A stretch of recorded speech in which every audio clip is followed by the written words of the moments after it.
Business rule is lying with this secretariat.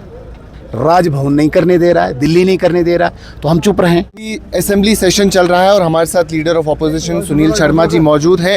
Sunil Sharma जी, आज कई सारी बिल्स सामने आई और उसमें एक बिल लैंड रेगुलराइजेशन के हवाले से था। आज नेशनल कॉन्फ्रेंस और उसके साथ साथ भारतीय जनता पार्टी कई वक्त के बाद एक साथ एक पेज पे देखने को मिली। क्यों वो बिल इम्पोर्टेंट था रिजेक्ट होने के लिए? देखिए, ये वो बिल है, मैं तो पहले ही कहता हूँ कि पीडीपी एक एंटी नेशनल मानसिकता से ग्रस्त है और इसी प्रकार के बिल्स आज लाए। वहीदुर रहमान पर्रा साहब का जो बिल था वो उन लोगों को एनकरेज कर रहा था जो लोग एक इंटेंशन से लैंड जहाद और डेमोग्राफिक चेंज को बढ़ावा देते हैं। उसी मकसद से उन्होंने लैंड को एनक्रोच किया था।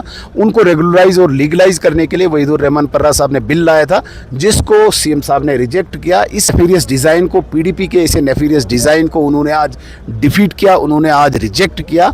इसके लिए हम शुक्रिया करेंगे। जो काम अच्छा करेंगे उसके लिए क्यों नहीं करना चाहिए। शर्मा जी, नेशनल कॉन्फ्रेंस हर बात पे लीडर ऑफ अपोजिशन को तनकीद का निशाना बनाती है, ख़ास तौर पे डिप्टी चीफ मिनिस्टर, और उनका ये कहना है कि ये अब लीडर ऑफ अपोजिशन नहीं रहे हैं, ये बल्कि राजभवन के स्पोक्स पर्सन बन गए हैं। अब कहीं के भी बोले, मैं क्या कर सकता हूँ उसमें। मेरे किसी भी शब्द को आप निकालें, खंगालें, अगर उसमें कोई भी राजभवन की बू आती होगी तो मैं जिम्मेदार हूँ।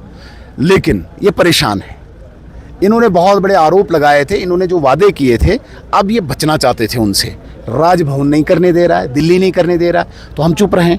मैं लीडर ऑफ अपोजिशन होने के नाते मैं चुप रहूं। तुमने जो वादे किए थे, अब तुम इस वादे से बचने के लिए, इसको करने से बचने के लिए जिम्मेदार एलजी को ठहराओगे। हम कहते हैं आप बताओ भाई कहाँ पे तुम्हें कमी है, कहाँ पे दिक्कत है, इसलिए अब ये राजभवन का स्पोक्स पर्सन। कल भी चीफ मिनिस्टर उमर अब्दुल्ला साहब ने कहा कि कई सारे ऐसे महकमे हैं जिनके इख्तियार चीफ मिनिस्टर के पास होने चाहिए और अभी तक नहीं मिले। बिजनेस रूल पे हर दूसरे दिन बात की। छोड़िए उन महकमों को, जो महकमे जिनमें काम कर सकते हैं, एक काम बताओ। 1 साल हो गया, मैं चैलेंज करता हूँ उमर अब्दुल्ला साहब को, कोई एक काम बताए ये सरकार जो इन्होंने किया।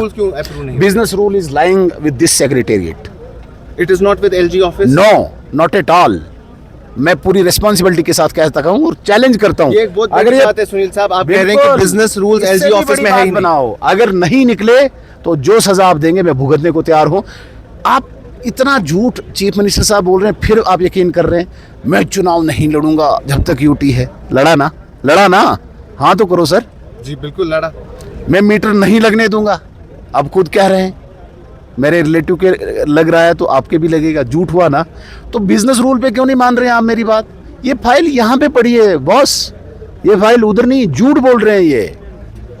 थैंक यू सुनील साहब।